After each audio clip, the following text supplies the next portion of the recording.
Hello viewers, कैसे हो आप सब। आई थिंक आप सभी अच्छे होंगे। तो आज की इस वीडियो में हम बात करेंगे मल्टीमीटर के बारे में। इसके कुछ जो सीक्रेट राज हैं या फिर सीक्रेट फंक्शन हैं उनके बारे में जानने की कोशिश करेंगे। सबसे पहले मैं आपको इसका इंट्रोडक्शन दूंगा कि कैसे इसको यूज़ करना है, क्योंकि बहुत सारे यूज़र्स जो हैं इसको परचेज़ कर लेते हैं बट उनको यूज़ करना नहीं आता कि एक्चुअली में इसके फंक्शंस क्या क्या हैं और ये किस तरीके से वर्क करता है। So let's start it.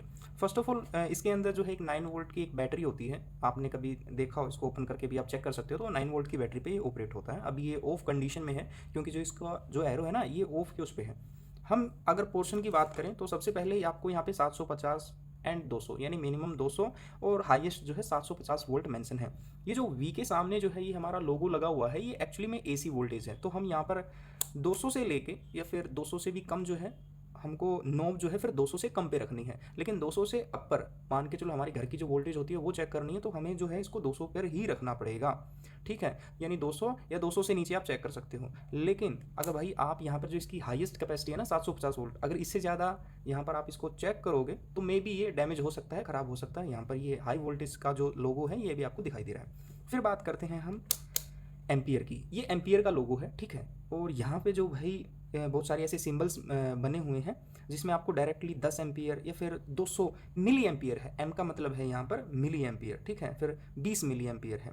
तो ऐसे करके ये यहाँ पर आप जो है एम्पियर चेक कर सकते हो। एम्पियर कभी भी अगर आप चेक करोगे मल्टीमीटर के थ्रू तो ये जो है आपको सीरीज़ में लगाना है। मान के चलो जो एम्पियर की जो नोब्स होती हैं, ये दो नोब्स हैं, ठीक है। हम कॉमनली कैसे यूज़ करते हैं कि ब्लैक वाली को हम इसके अंदर डालते हैं और रेड वाली को इसके अंदर।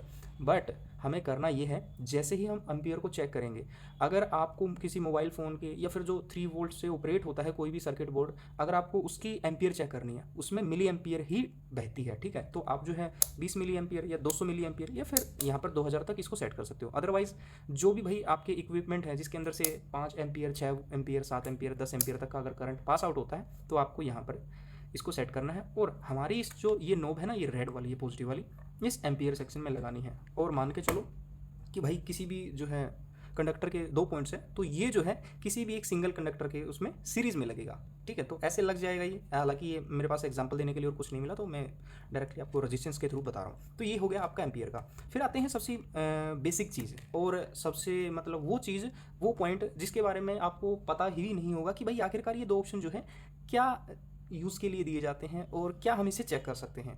तो पहली चीज़ है यहाँ पर HFE। इसका पूरा मतलब मैं आपको बता दूं, hybrid parameter forward current gain. यानी कि जितने भी हमारे मॉसफेट या फिर ट्रांजिस्टर होते हैं, जैसे मेरे पास था अभी एक ट्रांजिस्टर था, ये आप ट्रांजिस्टर देख रहे होगे। ये जो ट्रांजिस्टर है, आप जो है इनकी गेन कैपेसिटी आप चेक कर सकते हो, मॉसफेट चेक कर सकते हो, या फिर जो है बड़े ट्रांजिस्टर होते हैं जो कि एम्पलीफायर सिस्टम में लगते हैं, उनको आप चेक कर सकते हो। छोटे ट्रांजिस्टर को भाई अगर आपको चेक करना है तो उनका यहाँ पर जो है डायरेक्टली पोर्शन दिया हुआ है। HFE पर आपको इस नोब को यहाँ पर पॉइंट करना है। फिर अगर आपको ये नहीं पता कि भाई ये ट्रांजिस्टर NPN है या फिर PNP है, PNP का मतलब होता है पॉजिटिव नेगेटिव और NPN का मतलब होता है नेगेटिव पॉजिटिव नेगेटिव, ठीक है। तो भाई सबसे ज़्यादा यूज़ किए जाने वाला ट्रांजिस्टर एक्चुअली में NPN ही है। तो मैं आपको बता दूं, यहाँ पर आपको नंबर भी लिखे हुए मिलेंगे 2N, ठीक है। तो 2 नेगेटिव है, 2N का मतलब यहाँ पर 2 नेगेटिव हैं, ठीक है। अब आप मान के चलो इस पर कोई नंबर नहीं है, बट आपको ये डिनोट करना है कि इसका जो है एमीटर कौन सा है, कलेक्टर कौन सा है और बेस कौन सा है। जो मैंने आपको hybrid parameter forward current gain बताया ना, इसको हम कॉमन एमीटर कॉन्फ़िगरेशन भी बोल सकते हैं, ठीक है। ये just like as education purpose के लिए, लेकिन हमारी फील्ड के अंदर इतना कोई नहीं पूछता। तो मैं जो है अब इसको चेक करके दिखाता हूँ। तो मेरी नोब जो है यहाँ पर HFE पे है, तो मैं यहाँ पर जो है इसको PNP में चेक करके आपको दिखाता हूँ। ये यहाँ पर देखना, आपको 3 लेग्स मिलेंगी। तो यहाँ पर आप जो है E emitter, B base, C बोले तो कलेक्टर। तो मैं इसके अंदर जो है इसको पुट करता हूँ, तो भाई कोई भी रीडिंग नहीं आ रही है, माइनस में दिखा रहा है, ठीक है। हम दोबारा चेक कर लेते हैं इसको पलट के, यहाँ पर भी भाई कोई रीडिंग नहीं दिखा रहा। फिर से यहीं से भी पलट के हम चेक कर लेते हैं, ठीक है। ध्यान रखना, आई थिंक पता नहीं मोबाइल में आपको दिखाई दे रहा है या नहीं दिखाई रहा है। तो PNP तो है नहीं, कोई भी यहाँ पर वैल्यू नहीं दिखाई। हम बात करते हैं NPN की। तो मुझे जैसे ही जो भाई इसके अंदर NPN के अंदर जो है इसको पुट करता हूँ, तो यहाँ पर आपको कुछ नंबर शो हो रहे होंगे डिस्प्ले पे। कुछ नंबर्स जो है यहाँ पे बढ़ रहे हैं, ठीक है। दोबारा से हम इसके जो है ऐसे चेक कर देते हैं। ये जो अभी लगा था ना, ये बिल्कुल एग्जैक्ट लगा था। मान के चलो ट्रांजिस्टर तो हमारा NPN है, बट पॉइंटर हमें अच्छे से नहीं मिले कि भाई क्या पता ये एमीटर है या कलेक्टर है भी या नहीं।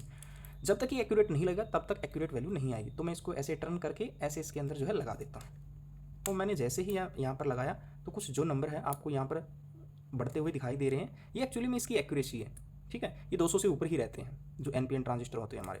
अब यहाँ पर हमें क्या चीज़ देखने को मिली कि जैसे ही नंबर की बढ़ोतरी हो रही है, हमें यहाँ पर 3 पिनें मिल गई। पहली पिन जो है ई है, यानी ये वाली जो पिन होगी ना, ये हमारा एमीटर होगा। बी बोले तो बेस और सी बोले तो कलेक्टर। ये एडजेक्ट है, ये अभी देखो पॉइंटर पर आके रुक चुका है।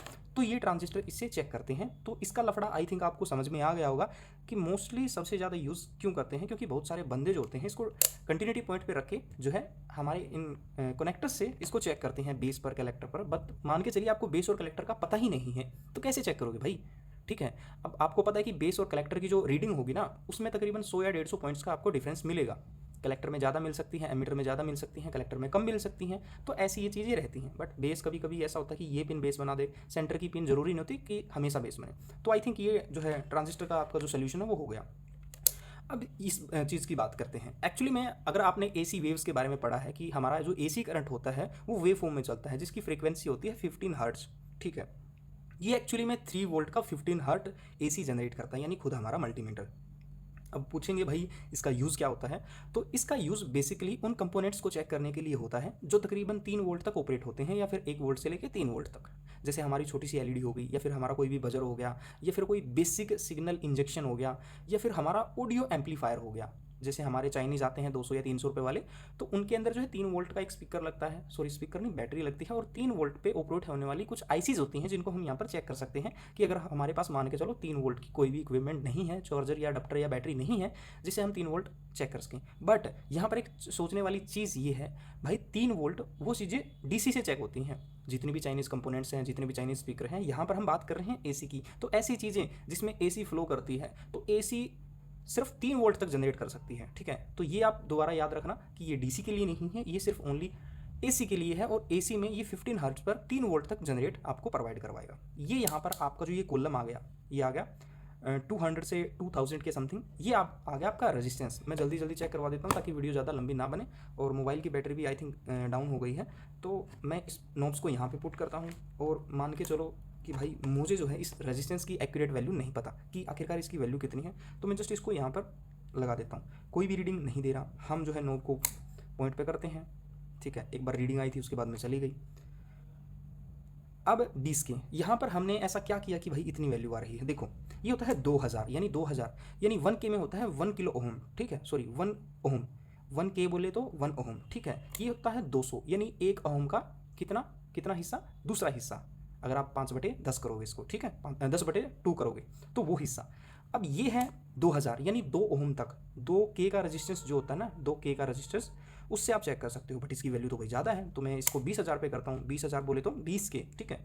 तो यहाँ पर मैंने चेक किया तो ये सब तकरीबन 5 या 5.5 ओम का ये रेजिस्टेंस है। अगर मैं इसको ज़्यादा एक्यूरेसी पे चेक करूँगा तो भी भाई ये आपको वही डाटा दिखाएगा, बट जो पॉइंट के बाद की जो 2 वैल्यूज़ हैं वो कम हो जाएंगी। अगर मैं आपको चेक करूँ कि भाई 2000 का रजिस्टेंस हो कोई, तो ये जो है सिर्फ एक्यूरेट पॉइंट में आपको दिखाएगा। अब वो आपको भाई मैथमेटिक्स तरीके से आपको ये चीज़ें निकालनी पड़ेंगी, ठीक है। तो इससे अच्छा पॉइंटर को ऐसे सेलेक्ट करो और यहाँ पर ये चीज़ें आप जो है नोट करके आप चेक कर सकते हो। मोस्टली हमारे जो बेसिक यूज़ होते हैं वो होते हैं हमारे 2000 से लेके, यानी 2K से लेके 200K के रेजिस्टेंस ही। 200K तो मान के चलो कम ही होंगे, 100 से नीचे ही आ जाएंगे, ठीक है। या फिर उनकी वाट इंक्रीज कर दी जाएगी। ये हो गया। अब बात करते हैं ये 200 मिली वोल्ट और 1000 millivolt, sorry millivolt नहीं है, 1000 वोल्ट है। ये किस चीज़ का पोर्शन है भाई, ये है आपके डीसी करंट का पोर्शन। मैंने आपको वी के सामने एक साइन बताया था, ये एक्चुअली में एसी का यानी अल्टरनेटिव का साइन है। ये हमारी वोल्ट है और डायरेक्ट लाइन है यानी डीसी करंट। डीसी करंट के अंदर आपको पता है कोई भी फ्रीक्वेंसी नहीं होती। तो ये भाई आप जो है यहाँ पर 200 मिली वोल्ट, ठीक है, फिर 2000 मिली वोल्ट, फिर है 20 वोल्ट, फिर है 200 वोल्ट, फिर है 1000 वोल्ट। भाई 1000 वोल्ट आप ऐसे मल्टीमीटर से तो चेक कभी नहीं करना, मैं तो आपको यही प्रेफर करूँगा। 200 वोल्ट डीसी जो है काफ़ी खतरनाक होती है वैसे भी, तो 200 वोल्ट, 300 वोल्ट, 400 वोल्ट आप अगर भरोसा करना चाहो तो कर सकते हो। बट मैं आपको ये रिकमेंडेशन नहीं दूंगा कि आप जो है इस क्वालिटी के मल्टीमीटर से इतनी ज़्यादा वोल्ट चेक कीजिए, क्योंकि डीसी आपको भी पता है। और डीसी आपको भाई मुझे नहीं लगता कि 200 से ऊपर आपको, यानी 10, 20, 30, 50, 60 वोल्ट से ऊपर आपको कहीं पर ये जो है डीसी करंट आपको देखने को मिलेगी। तो आई थिंक आपको जो है मल्टीमीटर के बारे में हर बेसिक जानकारी मैंने आपको प्रोवाइड करवा दी है। अगर आपको समझ में नहीं आए तो आप वीडियो को जो है दोबारा पॉज करके दोबारा से देख सकते हो, क्योंकि इससे अच्छा कंसेप्ट शायद ही कहीं पर आपको और समझने को मिला होगा। लेकिन फिर भी अगर कुछ डाउट आपके रह जाते हैं तो आप मेरे से कमेंट बॉक्स में पूछ सकते हो। अगर आपको पर्टिकुलरली इस VFE के बारे में और डीपली जानना है, क्योंकि मैंने जो आपको बताया था ना वो सिर्फ इसका एक पार्ट था। इसके बहुत सारे यूज़ हैं, बहुत सारे ऐसे तरीके हैं जिनका हम इसका यूज़ कर सकते हैं। अब ये बच जाती है आखिरी में चीज़, ये होती है क्वांटिटी, सॉरी क्वांटिटी नहीं होती, ये होती है कंटिन्यूटी। अब कंटिन्यूटी क्या होती है, मोस्टली जितने भी इक्विपमेंट होते हैं, मोस्टफेट हो गया, हमारा डायोड हो गया, या कोई भी चीज़ होगी, तो जो बिजली का मिस्त्री होता है ना, वो एक आइडिया लगा के उसमें नंबर अच्छे आ रहे हैं तो भाई हाँ सही है, नंबर अगर नहीं आ रहे तो वो डेड है, अदरवाइज ये बीप की साउंड आपको पता है ये निकालता है। ठीक है, तो ये कंटिन्यूटी पॉइंट है। इससे आप जो है कलेक्टर हो गया, कुछ मतलब ट्रांजिस्टर हो गया, मोस्फेट हो गया, IGBT हो गया, कुछ भी आप इसे चेक कर सकते हो। ये मल्टी यूज़ के लिए यूज़ किया जाता है, और इसका यूज़ आप तभी कर सकते हो जब आप like as a professional electrician हो, जो अगर आप भाई प्रॉपरली इलेक्ट्रॉनिक्स से रिलेटेड आप जो है इक्विपमेंट या फिर कंपोनेंट्स के बारे में अच्छी जानकारी रखते हो। तो आई थिंक आपको सब कुछ समझ में आ गया होगा। तो ये इसकी बेसिक वीडियो थी। आई होप अगर आपको भाई वीडियो अच्छी लगी है तो प्लीज़ आपसे एक छोटी सी रिक्वेस्ट है, चैनल को सब्सक्राइब करके जरूर जाना और वीडियो को लाइक करके जरूर जाना। तो नेक्स्ट वीडियो में जल्दी मिलते हैं एक नए प्रोजेक्ट के साथ। तब तक के लिए thank you and thanks for watching.